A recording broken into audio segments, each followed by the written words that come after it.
ಬೈಕಂಪಾಡಿ ಬಜ್ಪೆ ರಸ್ತೆಯ ಜೋಕಟ್ಟೆ ಸಮೀಪ ನೀರು ಹರಿಯುವ ತೋಡಿನಲ್ಲಿ ಜೂನ್ 10ರಂದು ವ್ಯಕ್ತಿಯೊಬ್ಬ ಕೊಲೆಯಾದ ಸ್ಥಿತಿಯಲ್ಲಿ ಪತ್ತೆಯಾಗಿದ್ದು, ಮೃತ ವ್ಯಕ್ತಿಯನ್ನು ಬಿಹಾರದ 39 ವರ್ಷದ ಚಂದನ್ ಚೌಹಾಣ್ ಎಂದು ಗುರುತಿಸಲಾಗಿದೆ. ಹಾಗೂ ಈ ಪ್ರಕರಣಕ್ಕೆ ಸಂಬಂಧಿಸಿ ಪಣಂಬೂರು ಪೊಲೀಸರು ಇಬ್ಬರು ಕೊಲೆ ಆರೋಪಿಗಳನ್ನು ಬಂಧಿಸಿದ್ದಾರೆ. ಬಿಹಾರ ಮೂಲದ 36 ವರ್ಷದ ಪ್ರಶಾಂತ್ ಕುಮಾರ್ ಮತ್ತು 33 ವರ್ಷದ ಪಿಂಕು ಮೆಹ್ತೋ ಬಂಧಿತ ಆರೋಪಿಗಳು.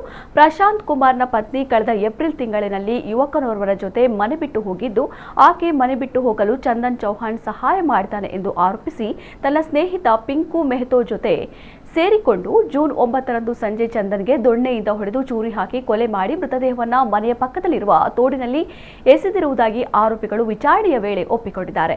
ಕೊಲೆಯ ಬಳಿಕ ತಲೆಮರೆಸಿಕೊಂಡಿದ್ದ ಆರೋಪಿ ಪ್ರಶಾಂತ್ ಕುಮಾರ್ನನ್ನ ಗೋವಾದ ಮಡಗಾಂವ್ನಲ್ಲಿ ಪತ್ತೆ ಹಚ್ಚಿದ ಪೊಲೀಸರು ಬಳಿಕ ಆತ ನೀಡಿದ ಮಾಹಿತಿಯನ್ನು ಆಧರಿಸಿ ಪಿಂಕು ಮೆಹ್ತೋನನ್ನ ಜೋಕಟ್ಟೆಯಲ್ಲಿ ಬಂಧಿಸಲಾಗಿದೆ.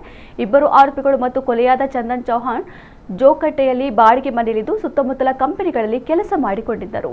ಮಂಗಳೂರು ಉತ್ತರ ವಿಭಾಗದ ಎಸಿಪಿ ಶ್ರೀಕಾಂತ ಕೆ ಅವರ ಮಾರ್ಗದರ್ಶನದಲ್ಲಿ ಪಣಂಬೂರು ಪೊಲೀಸ್ ಠಾಣೆಯ ಇನ್ಸ್ಪೆಕ್ಟರ್ ಸಲೀಂ ಅಬ್ಬಾಸ್ ನೇತೃತ್ವದ ಪೊಲೀಸ್ ತಂಡ ಪ್ರಕರಣವನ್ನು ಅತಿ ಶೀಘ್ರದಲ್ಲಿ ಭೇದಿಸಿದೆ ಎಂದು ಮಂಗಳೂರು ನಗರ ಪೊಲೀಸ್ ಆಯುಕ್ತ ಸುಧೀರ್ ಕುಮಾರ್ ರೆಡ್ಡಿ ಮಾಹಿತಿ ನೀಡಿದ್ದಾರೆ.